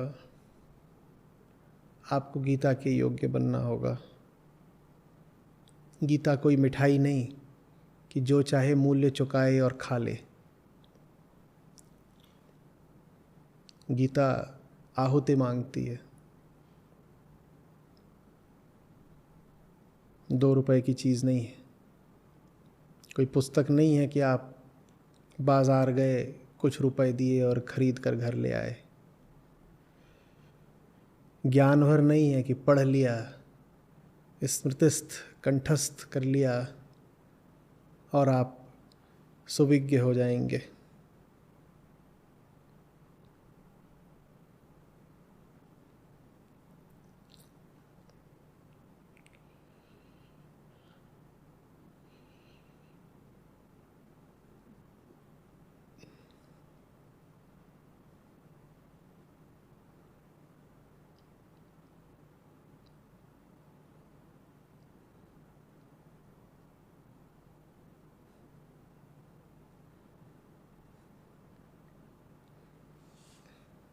जीवन के आतप अंधड़ जिन्होंने नहीं झेले, वो क्या समझेंगे अभी क्या चल रहा है अर्जुन के साथ।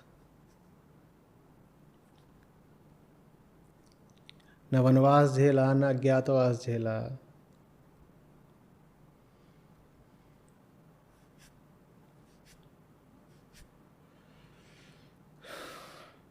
न द्यूत, न लाक्षाग्रह।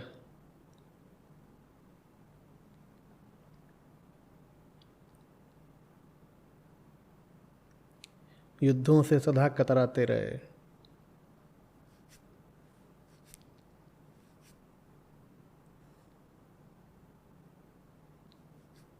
आप क्या समझोगे गीता को?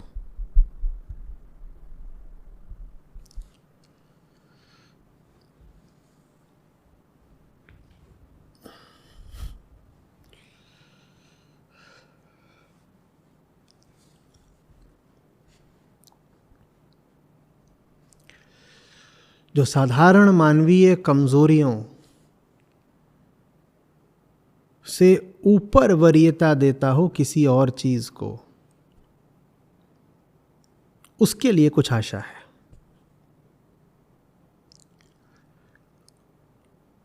जो जीवन भर पशुवत नोचता खसोटता ही रहा है, कभी ये पाने कभी वो कमाने के लिए इधर उधर भागता रहा है, डर और लालच के सामने घुटने टेकता रहा है, प्रेम का जिसको कुछ पता नहीं, उसके लिए नहीं है गीता।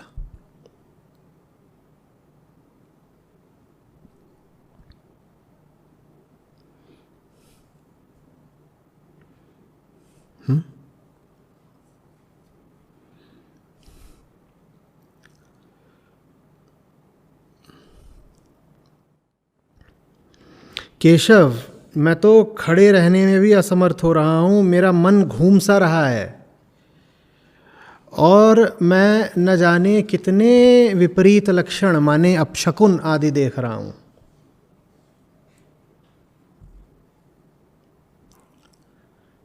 जीवन का आधार ही हिल रहा है। हमारे जीवन का आधार हिलता ही नहीं। हम बड़े ढीठ लोग हैं।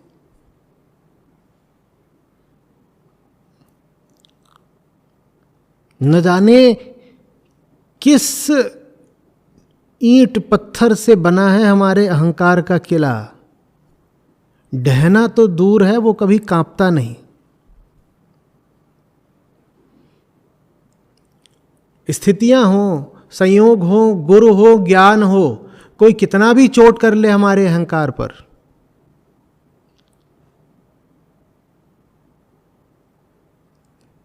हमारे अज्ञान की इमारत कांपती तक नहीं। हम खड़े रहते हैं ढिठाई से। अर्जुन कांप रहे हैं। बड़ा अंतर है। सर्वश्रेष्ठ धनुर्धर कांप रहा है।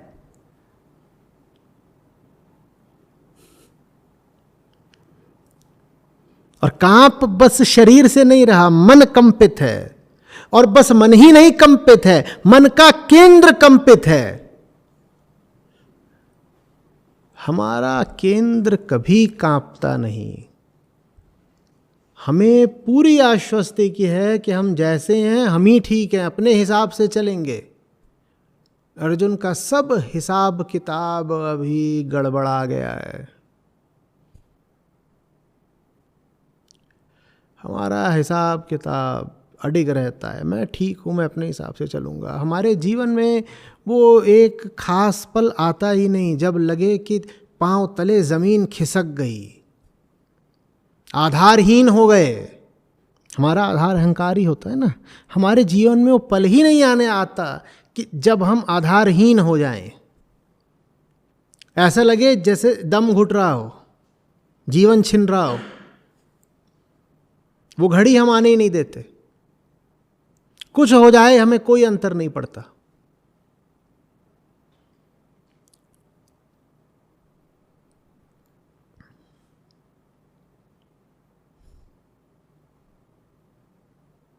ना हमारे पास शौर्य है न लाज है।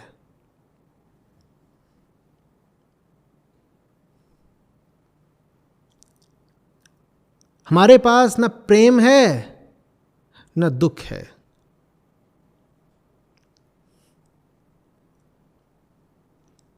हमारे पास बस एक ढीठ बेहोशी है जिसमें हमें कुछ पता ही नहीं चलता।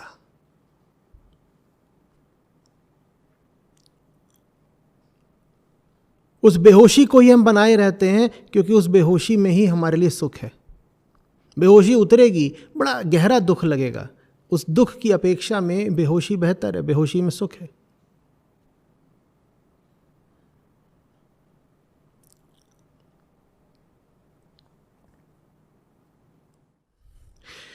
हे कृष्ण, युद्ध में अपनों का, स्वजनों का वध करके मैं कोई मंगल नहीं देखता। मैं युद्ध में जय लाभ की, जीत की आकांक्षा नहीं रखता, न राज्य या सुख भोग की ही कामना करता हूँ। ये देखना आसान है कि अर्जुन मोहग्रस्त हैं। उससे पहले ये देखिए कि अर्जुन को सत्ता का और विजय का कोई मोह या लोभ नहीं।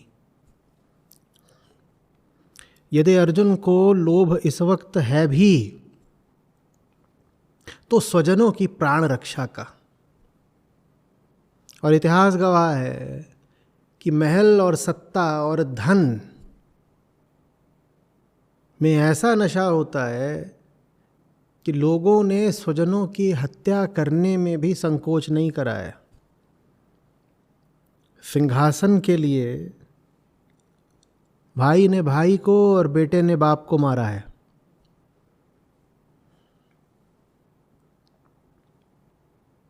और यहाँ पर तो अर्जुन के पास वैध, समुचित, नैतिक कारण है दुर्योधन के खिलाफ युद्ध करने का। लेकिन फिर भी सत्ता और प्रतिशोध से ऊपर मूल्य दे रहे हैं अर्जुन किसी और चीज को। वो बात महत्व रखती है। हे कृष्ण, युद्ध में स्वजनों का वध करके मैं कोई मंगल नहीं देखता। सत्ता तो ठीक है, स्वजनों को मारकर सत्ता।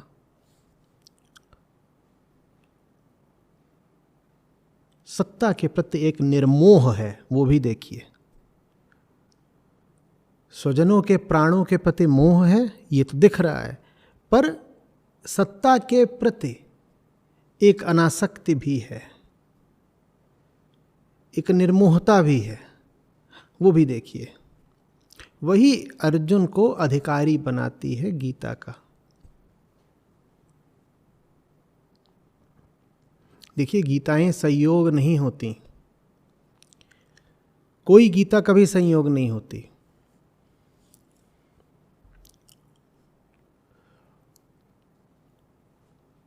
और कोई गीता कभी अनुपलब्ध भी नहीं होती।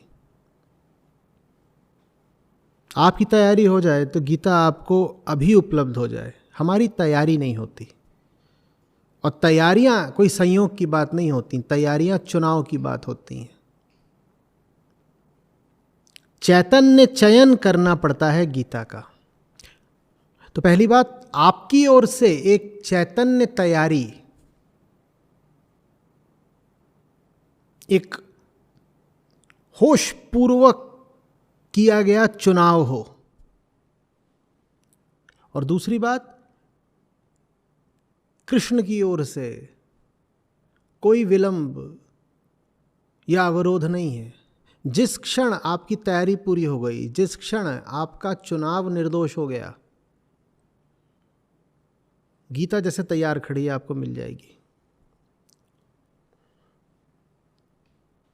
कहाँ से आएगी, कैसे आएगी, वो छोड़िए। आपको पूछना ये चाहिए कि आपकी तैयारी कैसे होगी। तैयारी अभी हुई नहीं और पहले उत्सुकता है कि बताइए तैयारी के बाद गीता कहाँ से आएगी। जहाँ से आपकी तैयारी आएगी वहीं से गीता आएगी। आप तैयारी करिए।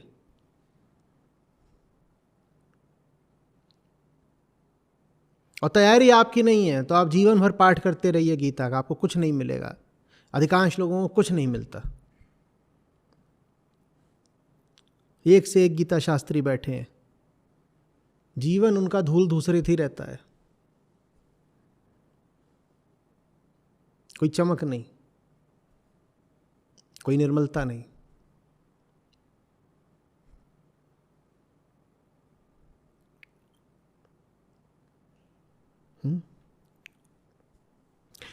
हे गोविंद, हम लोगों को राज्य से क्या प्रयोजन है?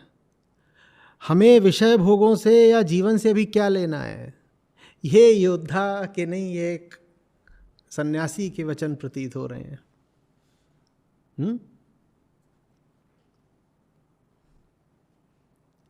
कृष्ण समझ रहे हैं कि उनकी मुस्कुराहट व्यर्थ नहीं जाने वाली। कृष्ण को दिख रहा है कि पल न सिर्फ संभावित है बल्कि अति निकट है अब। हे गोविंद, हम लोगों को राज्य से क्या प्रयोजन है? ये गोविंद, मैं आपके जैसा हूं, मैं उनके जैसा नहीं हूं, मैं राज्य लेके क्या करूंगा? मेरे लिए आप काफी हैं। हमें जीवन से भी क्या लेना है?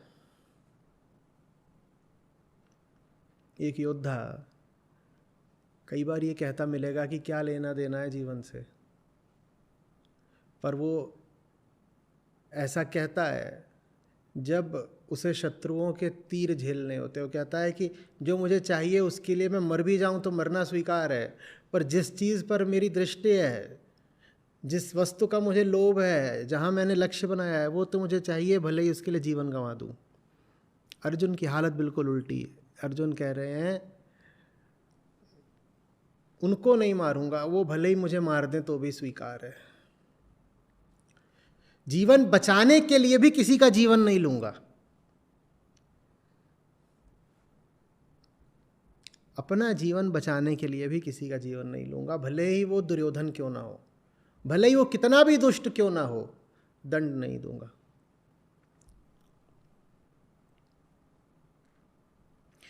जिन लोगों के लिए हमें राज्य, विषय भोग और सुख आकांक्षित हैं, जिन लोगों के लिए हम आकांक्षा करते हैं कि हमें राज्य मिले, सुख भोग मिले, वे सभी आचार्य, पितृव्य, पुत्र, पितामह, मातुल, ससुर, पौत्र, साले, कुटुंबी आदि अपने अपने जीवन की आशा तथा धन संपत्ति छोड़कर इस युद्ध में खड़े हुए हैं। हम जो भी पाना चाहते हैं किन्हीं लोगों के लिए पाना चाहते हैं। कम से कम अर्जुन जैसे लोग अपने लिए कुछ बहुत चाहते नहीं। वो यदि कुछ जीत कर लाते हैं, कुछ कमा कर लाते हैं, तो भी उनकी इच्छा ये होती है कि दूसरों में बांट दें। अपनों के लिए वो लाते हैं, बांटने के लिए वो कमाते हैं। सबकी नहीं, अर्जुनों की बात कर रहा हूं। तो अर्जुन कह रहे हैं मैं कहीं कुछ जीत कर लाता तो मैं इनके चरणों में अर्पित करता। ये मेरे गुरु लोग हैं, सब आचार्य हैं, ये मेरे पितामह हैं, मेरे संबंधी हैं, कुछ मुझसे बड़े हैं, कुछ मुझसे छोटे हैं। मैंने जीवन में जो भी उपलब्धियां करी होती वो तो मैं सब इनको अर्पित करता ना, इन्हीं के लिए मैं उपलब्धियां करता। अब इनको मारकर जो मुझे उपलब्धि मिलेगी वो किसके लिए होगी बताओ? जिसके लिए मैं युद्ध जीतता उसको मारकर मैं युद्ध जीतूं तो क्या लाभ बताओ केशव?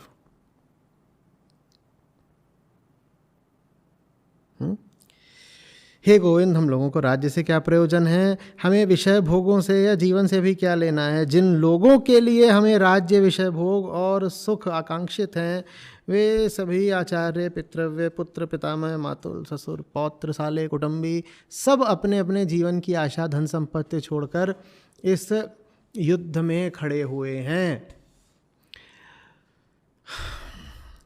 मधुसूदन,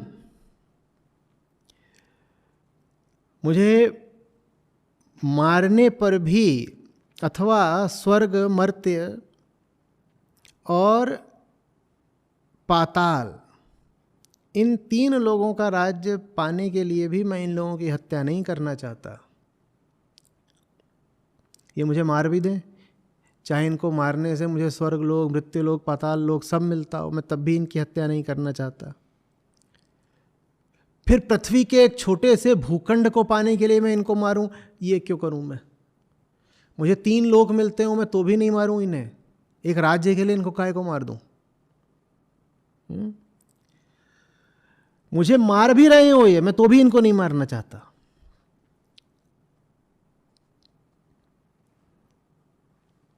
देह भाव से कहीं आगे खड़े हुए हैं अर्जुन इस समय।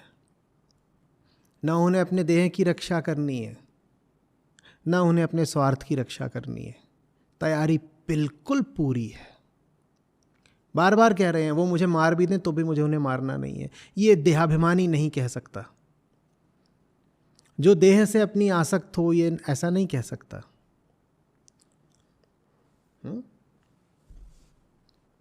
और जो अभी मन की वासनाओं से संतप्त हो, मन का बंधक हो, वो भी नहीं कह पाएगा कि राज्य के लिए मैं युद्ध या हत्या क्यों करूं। तन और मन दोनों से एक कदम आगे खड़े हो गए हैं अर्जुन इस पल में। ये पल विशेष है।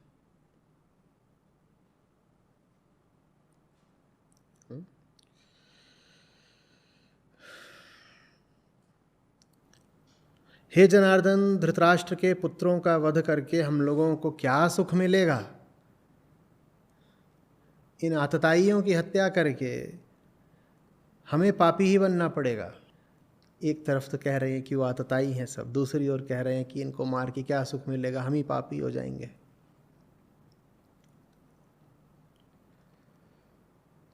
अंधे नहीं हो गए मोह में। दिख रहा है कि दुर्योधन दुष्ट है, दिख रहा है कि सामने जितने हैं सब विधर्मी हैं, लेकिन फिर भी कह रहे हैं इनको क्या मारना।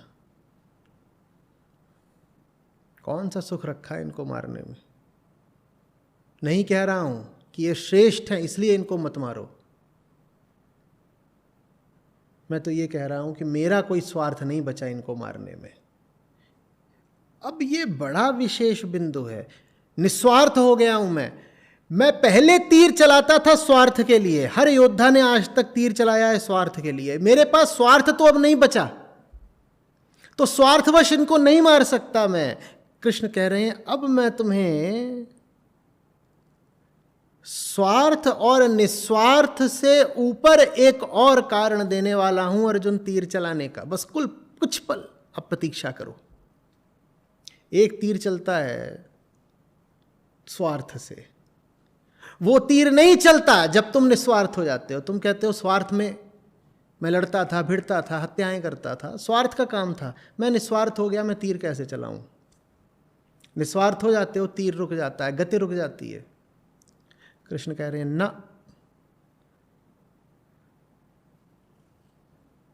जब तुम वास्तविक रूप से निस्वार्थ होते हो तब तीर दोबारा चलता है और तब उसकी धार और गति अलग होती है। वो तुम अभी जानते नहीं अर्जुन, वो मैं तुम्हें सिखाऊंगा। तुमने आज तक सारे युद्ध करे हैं स्वार्थवश। आज मैं तुमको सिखाने जा रहा हूं निस्वार्थ होकर के कैसे युद्ध किया जाता है। क्योंकि तुमने आज तक सब स्वार्थवश ही युद्ध करे हैं, इसलिए थोड़ा सा निस्वार्थता का स्वाद पाते ही तुम्हें लग रहा है अब युद्ध कैसे करूं, क्योंकि स्वार्थ ही तुम्हारी ऊर्जा, तुम्हारा ईंधन था। स्वार्थ हट गया, अब धनुष भी गिरा जा रहा है। पर नहीं, ऐसा नहीं है कि जो निस्वार्थ हो जाते हैं उनका बल कम हो जाता है, उनके हाथ कांपने लगते हैं। निस्वार्थ होने के बाद तो व्यक्ति और घोर युद्ध करता है। वो युद्ध अब मैं तुमसे करवाऊंगा पार्थ, बस कुछ पल। महाकाव्य अब शुरू ही होने जा रहा है। महागीत बस जरा सी दूर है अब।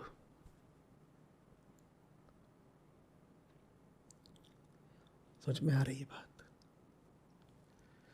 दुनिया के लोग इसी में पगलाए रहते हैं। कहते हैं अगर स्वार्थ मिट गया तो कोई कुछ करेगा क्यों। जब स्वार्थ मिट जाता है तब तुम कौरव जयी अर्जुन हो जाते हो। स्वार्थ मिटने से युद्ध रुकता नहीं है। जब स्वार्थ मिट जाता है तब वास्तविक युद्ध शुरू होता है। जब तक स्वार्थ रहता है तब तक तो तुम छोटे युद्धों में ही उलझे रहते हो। स्वार्थ छोटी चीज़ है ना, उसको बचाने के लिए बहुत सारे छोटे छोटे युद्ध करने पड़ते हैं। जैसे सड़क पर दो छोटे मवाली आपस में भिड़ गए हो, उसको तुम महाभारत का महायुद्ध थोड़े ही कहोगे। स्वार्थवश आदमी बस उतनी ही बड़ी लड़ाइयाँ करता है, नुक्कड़ वाली झड़पें। महाभारत जीतने के लिए तो निस्वार्थ ही होना पड़ता है, और निस्वार्थ हो भी फिर वही पाते हैं जो महाभारत का चयन करते हैं। दोनों बातें एक साथ, जिनके जीवन में छोटे मुद्दों और छोटी झड़पों से बड़ा कुछ नहीं है। मैं उनसे पूछा करता हूं, तुम्हें गीता मिल भी गई, तुम उसका करोगे क्या? तुम्हारी जरूरत कुल इतनी सी है, तुम्हारी जरूरत बस ये है कि तुम्हें पड़ोस के गुड्डू से हिसाब बराबर करना है। कल वो तुम्हारी सिगरेट चुरा कर भाग गया था। तुम्हारी कुल इतनी सी जरूरत है, तुम्हें कौन सी बड़ी लड़ाई लड़नी है? तुम्हें इसमें गीता की जरूरत ही नहीं है।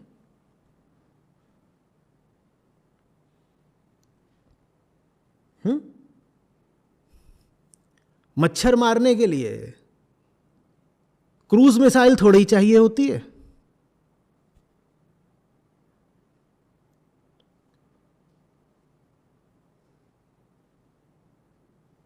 और गीता क्या है? गीता क्रूज मिसाइल नहीं। और आपको मारने हैं मच्छर। आपके लिए तो सेल्फ हेल्प के ऑल आउट ही काफी हैं। वो बहुत सारी किताबों की दुकानों पे मिलते हैं, सेल्फ हेल्प, वो सब यही है, मच्छर मारने के ऑल आउट।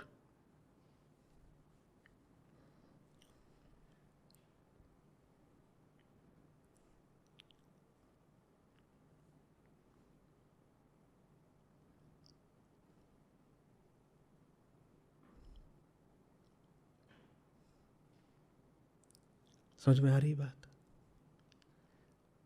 अपने जीवन को देखो।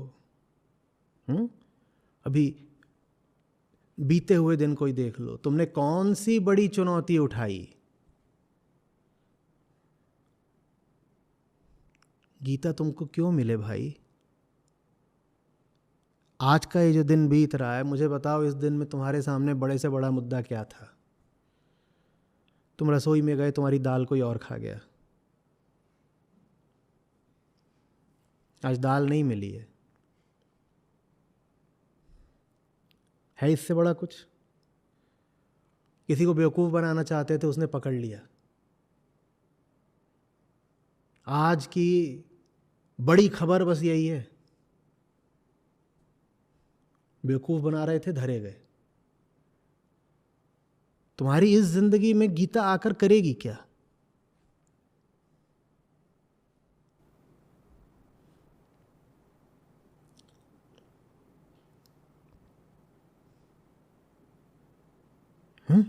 तो बहुत बड़ी चीज़ है, तुम्हें छोटी चीज़ें चाहिए।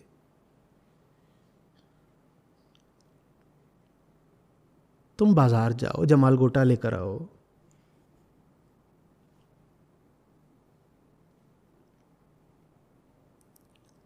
इस तल की हमारी ज़रूरत है। गीता उसके लिए जिसे गीता की ज़रूरत हो।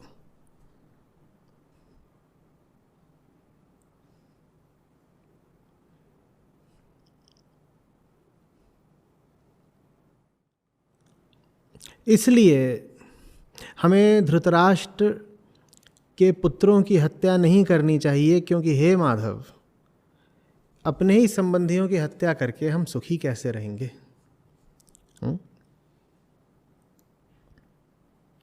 यद्यपि ये धृतराष्ट्र पुत्र लोभ से अंधे होने के कारण कुलनाशकारी दोष तथा बंधुओं को मारने से उत्पन्न पाप को नहीं देखते।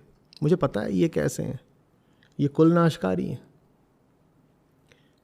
तो भी हे जनार्दन, कुल क्षय से होने वाले दोष को देख सुनकर भी हम लोगों को इस पाप से निवृत्त होने का विचार क्यों नहीं करना चाहिए? वो जैसे हैं तो हैं, हम उनके जैसे क्यों बन जाएं?